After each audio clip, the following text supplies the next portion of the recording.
Hello students, कैसे हैं आप लोग। मैं ताबिश अहमद स्वागत करता हूं आपका अपने यूट्यूब चैनल पर। तो आइए जी स्टार्ट करते हैं एक new chapter GST, goods and services tax. GST goods and service tax. तो आइए समझते हैं जीएसटी को। Goods and service tax is an indirect tax.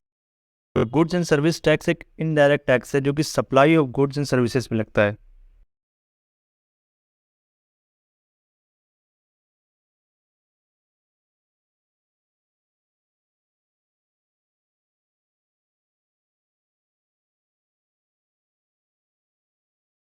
Some terms related to GST. A dealer a dealer who buys goods और services for resale is known as a dealer.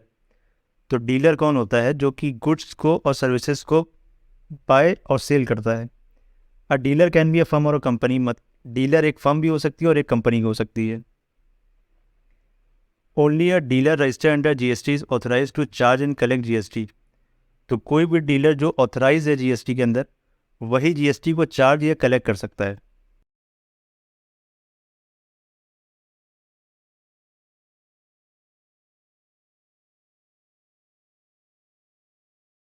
Second point है intra state sales.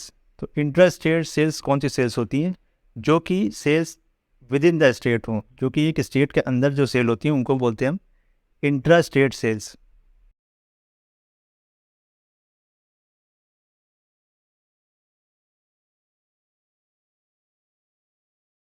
फिर third point है inter state sales. जो sales किसी भी states के बाहर होती हैं तो उन सेल्स को हम बोलते हैं inter state sales. Means sales outside the state is called as inter state sales. फिर फोर्थ पॉइंट है input GST and output GST. तो डीलर जो पे करता है जीएसटी को, जो पे करता है वो होता है इनपुट जीएसटी, और जो कलेक्ट करता है जीएसटी वो होगा उसका आउटपुट जीएसटी। तो GST paid by dealer is called input GST and GST collected from a customer is called as output GST.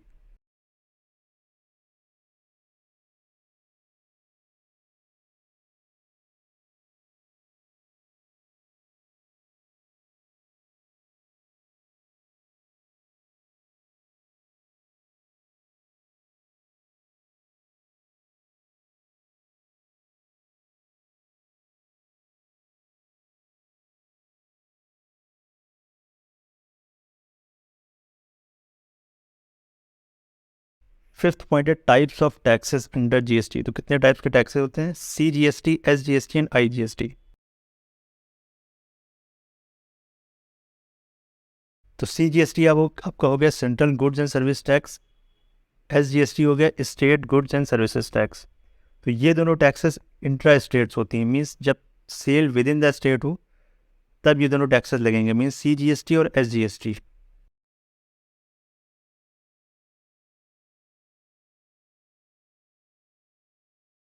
और सी जीएसटी और एस जीएसटी दोनों टैक्सेस बराबर होती हैं। जैसे सपोज करते हैं कि किसी भी प्रोडक्ट पे अगर 18% जीएसटी लग रहा है तो 9% उसमें सी जीएसटी होगा और 9% एस जीएसटी होगा।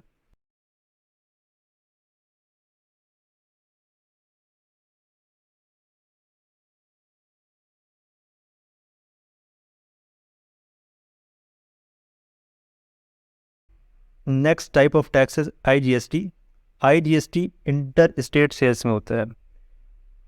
जब सेल्स आउटसाइड द स्टेट हो। I GST totally central government के पास जाता है।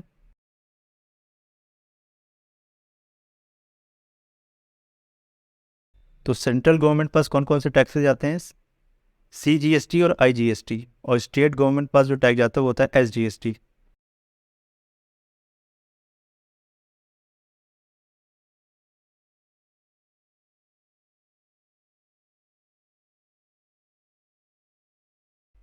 नेक्स्ट है जीएसटी रेट स्ट्रक्चर। तो क्या क्या रेट्स होते हैं जीएसटी के? 0%, 5%, 12%, 18% और 28%। ये रेट डिपेंड करता है प्रोडक्ट के ऊपर। मीन्स अब अगर हमारे पास नेसेसिटी वाले गुड्स हैं तो वो 0% पे होंगे। जो लग्जीरियस आइटम्स होते हैं वो 28% पे होते हैं और 18% पे होते हैं। इसके बाद टॉपिक है ITC, इनपुट टैक्स क्रेडिट, या बोल सकते हैं हम इनपुट GST क्रेडिट।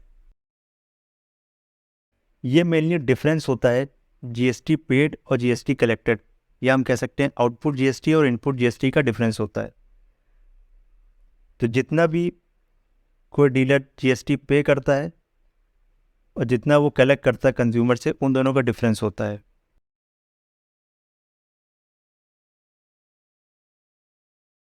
तो GST is a value added tax. तो टोटल जो GST पे करना होता है किसी भी डीलर को, वो होता है output GST minus input GST।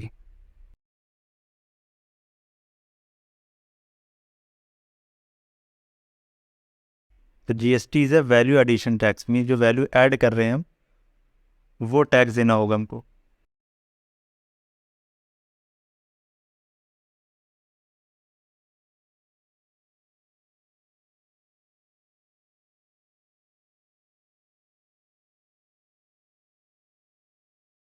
Objectives and advantages of GST। तो GST ने हमारा ईज ऑफ डूइंग बिजनेस, मतलब बिजनेस के करने के तरीक़ों को आसान कर दिया है। GST harmonizes tax administration between the center and state, which will improve the ease of doing business.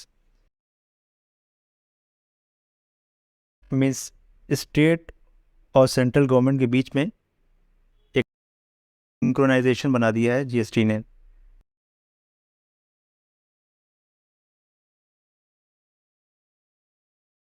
Second point है रिड्यूसिंग टैक्स बर्डन। तो जो कंज्यूमर होता है उसके ऊपर टैक्स बर्डन जो लगता है GST के आने से, वो कम हो गया है। मीन्स जो फाइनल जो प्राइस आता है किसी भी प्रोडक्ट का, वो एज़ कम्पेयर टू प्रीवियस जो हमारे पास टैक्स सिस्टम थे उससे कम होता है।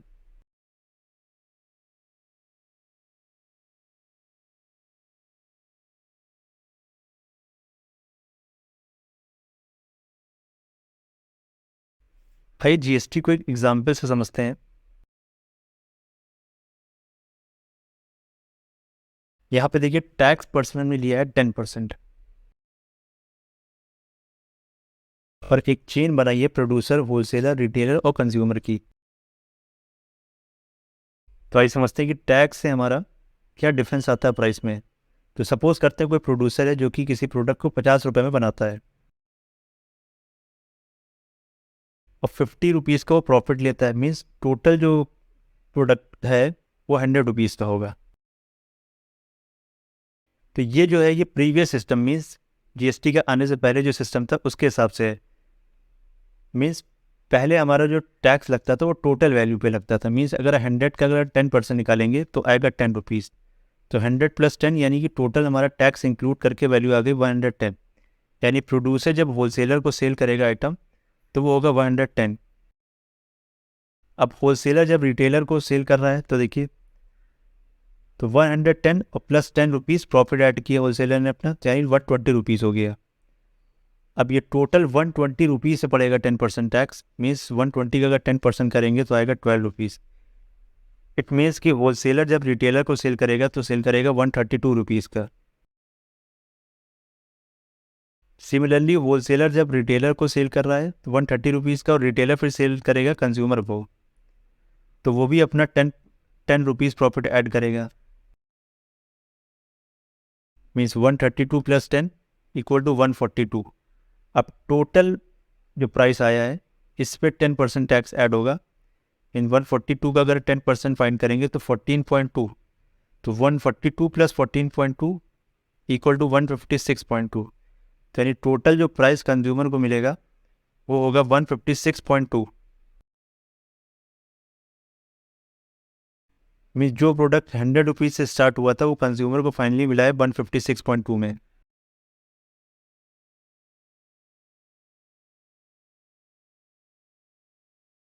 नेक्स्ट समझते हैं GST से क्या डिफरेंस आता है प्राइस में।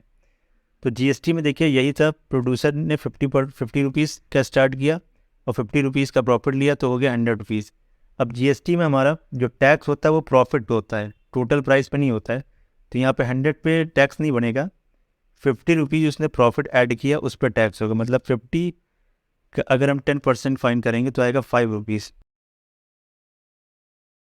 तो 100 प्लस 5 मीन्स 105।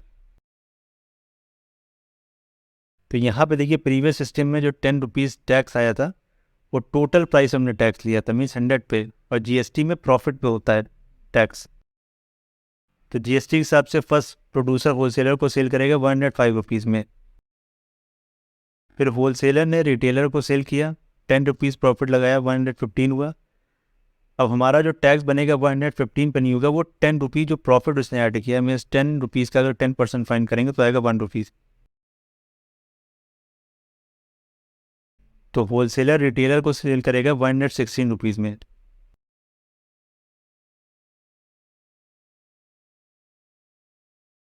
अब रिटेलर कंज्यूमर को सेल कर रहा है 10 रुपीज़ प्रॉफिट लगा के।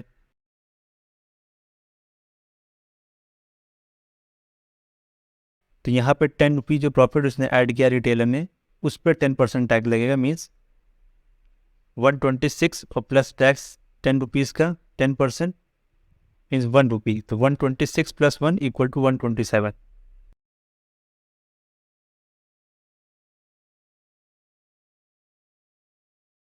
तो कंज्यूमर को फाइनल जो रेट पड़ा है 127। तो देखिए डिफरेंस कितना है यहाँ पर। जो प्रीवियस सिस्टम था उसमें वही प्रोडक्ट कंज्यूमर को पड़ रहा था 156.2 में, और जीएसटी के आने के बाद यही प्रोडक्ट उसको पड़ रहा है 127 में। तो ये एक तरीके से हम कह सकते हैं जो टैक्स बर्डन था कंज्यूमर पे वो कम हो गया है।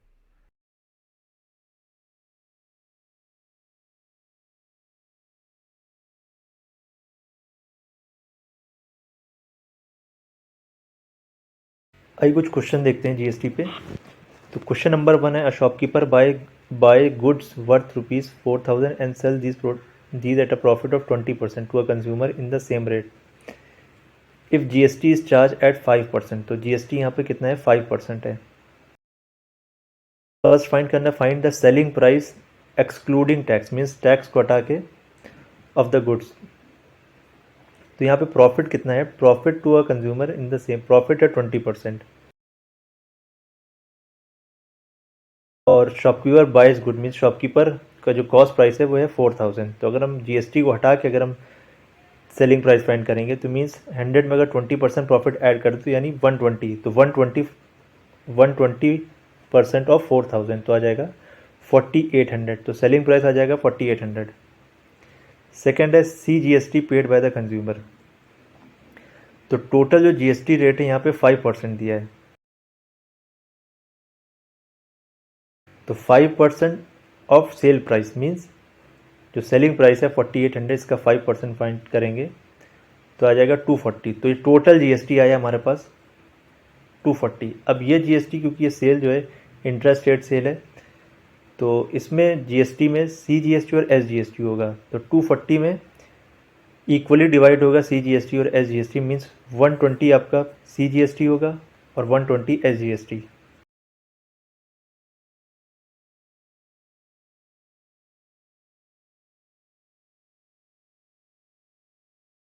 देखिए सी जीएसटी 240 को हमने 2 से डिवाइड किया तो सी जीएसटी 120 आ गया और एस जीएसटी 120।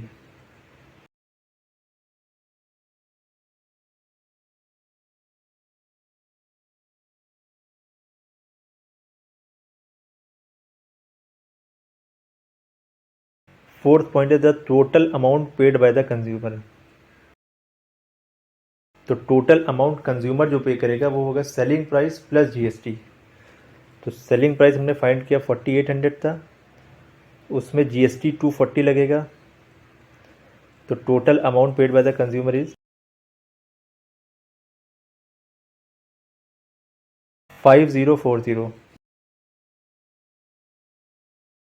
तो total amount is 5040, 5040।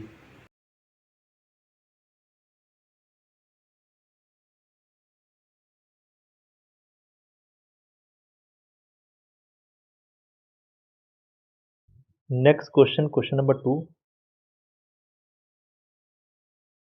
a shopkeeper buys an article from a wholesaler for 20,000 and sells it to a consumer at 10% profit.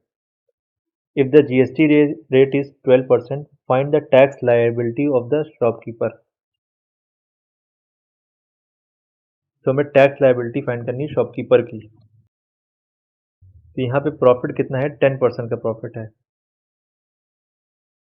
Tax जो होता है, जो जीएसटी लगता है, वो हमने डिस्कस किया था कि वो प्रॉफिट पे होता है। तो प्रॉफिट जो शॉपकीपर को हो रहा है वो हो रहा है 10% का, मीन्स 10% ऑफ कॉस्ट प्राइस यानी कि 20,000, तो आ जाएगा प्रॉफिट 2,000। तो टैक्स लायबिलिटी, टैक्स हमारा यहाँ पे जीएसटी है 12%, 12% ऑफ प्रॉफिट मीन्स 2,000। तो tax liability of the shopkeeper is 240। तो टोटल जो टैक्स पे करना पड़ेगा शॉपकीपर को वो होगा 240 का।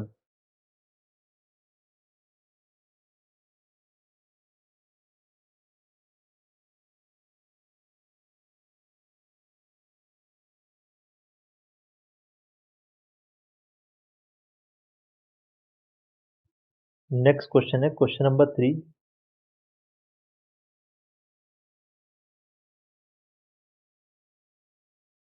The printed price of an article is 50,000।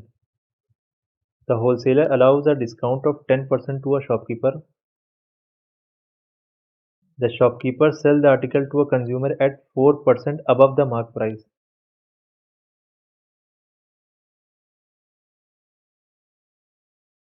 If the sales are intra-state and the rate of GST is 18%.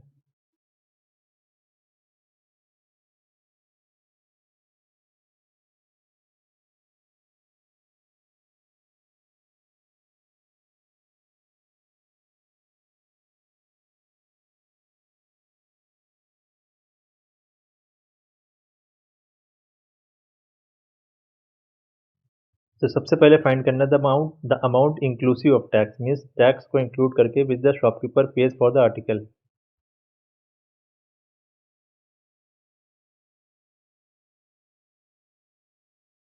तो शॉपकीपर को डिस्काउंट सबसे पहले देखेंगे कितने का हुआ है। शॉपकीपर को डिस्काउंट हुआ है 10% का। तो 10% ऑफ 50,000 मीन्स 5,000 का डिस्काउंट हुआ है शॉपकीपर को।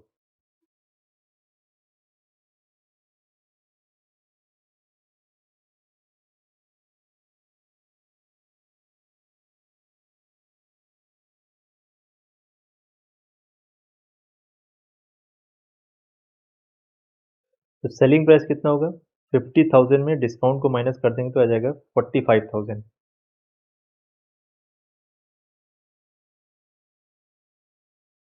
अब अमाउंट इंक्लूसिव ऑफ टैक्स, तो हमें टैक्स इंक्लूड करके जो अमाउंट आ रहा है वो फाइंड करना है। तो 45,000 तो हमारा कॉस्ट प्राइस हो जाएगा शॉपकीपर के लिए। तो इस पे 18% टैक्स लगेगा, मीन्स 100 प्लस 18 यानी 118% ऑफ 45,000। तो फाइनल जो अमाउंट आ जाएगा इंक्लूडिंग टैक्स 55,3,100, मतलब 53,100 रुपीज़। तो इसमें जीएसटी कितना पे करना पड़ा है, 18% ऑफ 45,000 मीन्स 8,100 जीएसटी। तो ये इंट्रा स्टेट सेल्स हैं तो सी जीएसटी और एस जीएसटी लगेगा और दोनों इक्वल होगा, मीन्स 8,100 को अगर हम 2 से डिवाइड करेंगे तो आएगा 4050। तो सी जीएसटी भी 4050 होगा और एस जीएसटी भी 4050।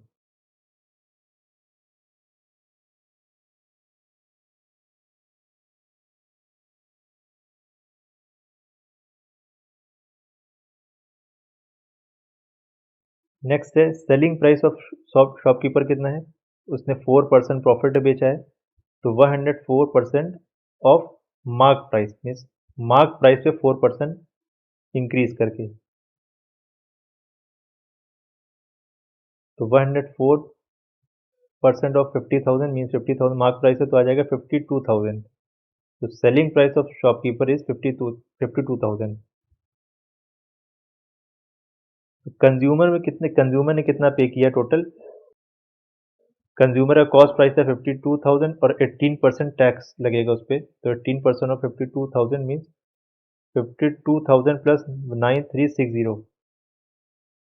तो total amount paid by the consumer including tax means 61,360 rupees.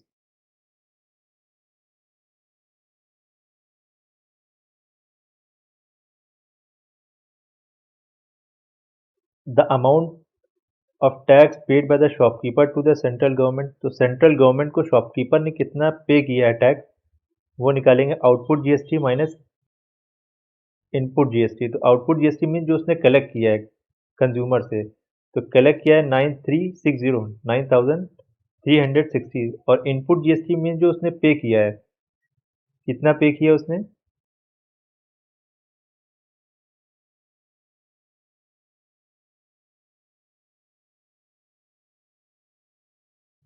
देखिए पे किया है सेंट्रल गवर्नमेंट को, जो पे किया है वो पे किया है 4050, क्योंकि यहाँ पे हमें सेंट्रल गवर्नमेंट का टैक्स निकालना है। तो कलेक्ट किया है central government tax 9360, sorry total जो टैक्स कलेक्ट किया है 9360 था, और इनपुट टैक्स जो उसने कलेक्ट किया था जीएसटी वो था 8100।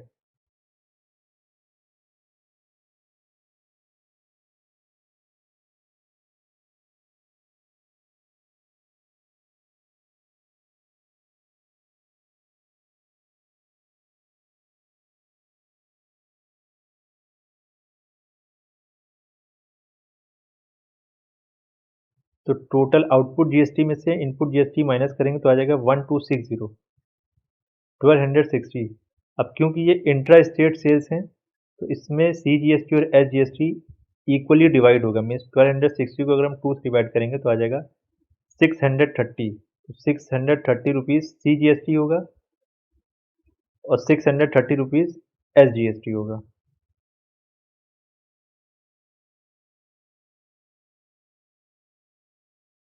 तो अगर हम कैलकुलेट करें कि स्टेट गवर्नमेंट को कितना टैक्स पे किया है, तो टोटल एस जीएसटी है, तो स्टेट गवर्नमेंट ने कितना टैक्स कम रिसीव किया है,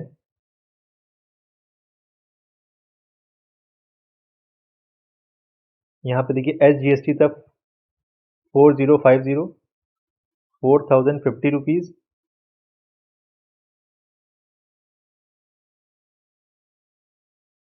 और फिर शॉपकीपर ने कंज्यूमर से जो कलेक्ट किया है एस जीएसटी वो है 630।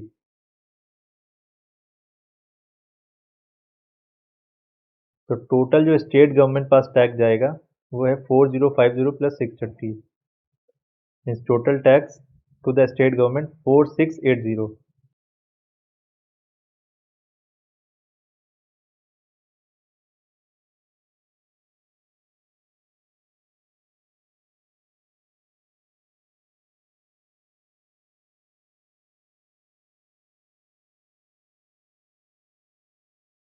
Next question, question number 4. A dealer in Delhi buys an article for 16,000 from a wholesaler in Delhi. He sells the article to a consumer in Rajasthan at a profit of 25% if the rate of GST is 5%.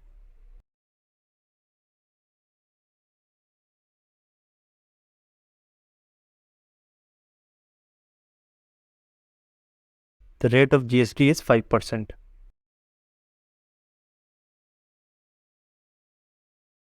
तो सबसे पहले find करना है the tax under GST paid by the wholesaler to government. तो wholesaler government को कितना tax पे कर रहा है ये हमें फाइंड करना है।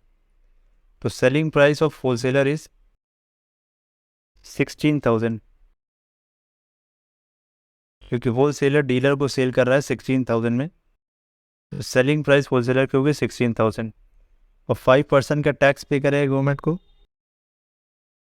तो 5% ऑफ 16,000 तो 800 tax paid by the wholesaler to the government 800। अब दिल्ली है तो यहाँ पे ये इंटर स्टेट सेल्स हुई, क्योंकि होलसेलर और डीलर दिल्ली में ही है, तो सी जी एस टी और एस जी एस टी लगेगा। सी जी एस टी यानी 400 और एस जी एस टी भी 400, मीन्स टोटल टैक्स जो हुआ था 800 उसमें इक्वली डिवाइड हो जाएगा सी जी एस टी और एस जी एस टी।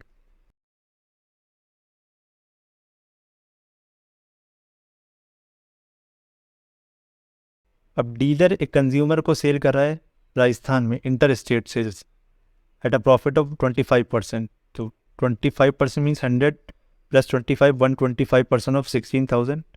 तो सेलिंग प्राइस ऑफ डीलर हो जाएगा 20,000।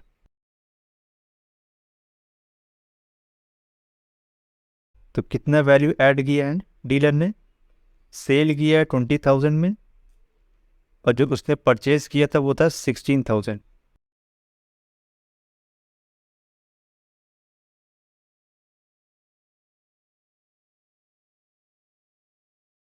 तो टोटल वैल्यू जो ऐड हुई है, या हम कह सकते हो जो प्रॉफिट हुआ उसको, वो हुआ है 4,000। तो जीएसटी हमारा प्रॉफिट पे लगता है, तो प्रॉफिट यानी कितना हुआ उसका 4,000। तो अगर हम 5% ऑफ 4,000 फाइन करेंगे तो आ जाएगा 200। अब क्योंकि डीलर राजस्थान में एक कंज्यूमर है उसको सेल कर रहा है, तो ये इंटर स्टेट सेल्स है, तो इंटर स्टेट सेल्स में आईजीएसटी लगता है।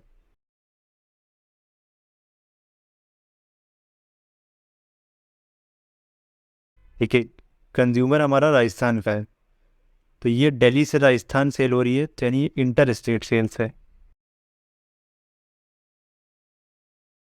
तो 5% ऑफ 4,200, तो ये आईजीएसटी हो जाएगी। IGST goes to the central government, तो ये टैक्स टोटली सेंट्रल गवर्नमेंट पास जाएगा। तो टोटल अमाउंट जो कंज्यूमर ने पे किया है इंक्लूडिंग टैक्स 20,000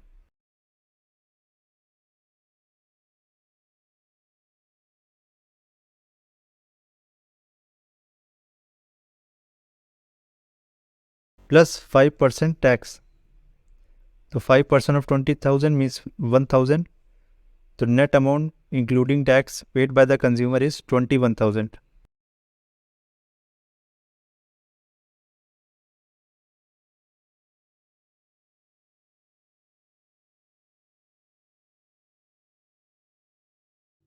नेक्स्ट क्वेश्चन है question number 5।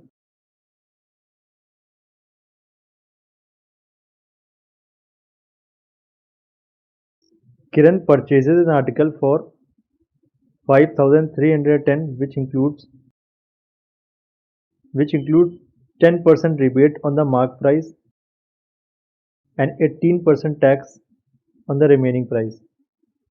Find the mark price of the article. तो यहाँ पे हमें मार्क प्राइस निकालना है। तो यहाँ पे जो प्राइस दिया हुआ है उस पर 10% रिबेट है, means 90% of mark price.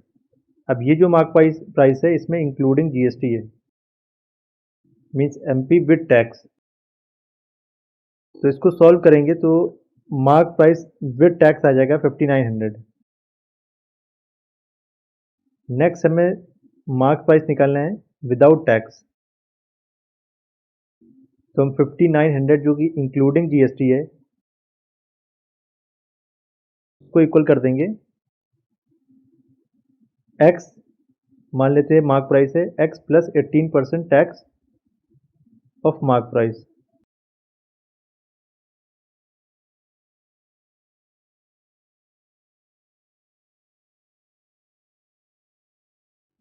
Solve करने में मार्क प्राइस विदाउट जीएसटी या विदाउट टैक्स आ जाएगा 5,000 रुपीज़। तो इस क्वेश्चन के साथ हमारा ये चैप्टर कंप्लीट होता है। नेक्स्ट टाइम फिर मिलते हैं एक न्यू चैप्टर के साथ। Till then take care.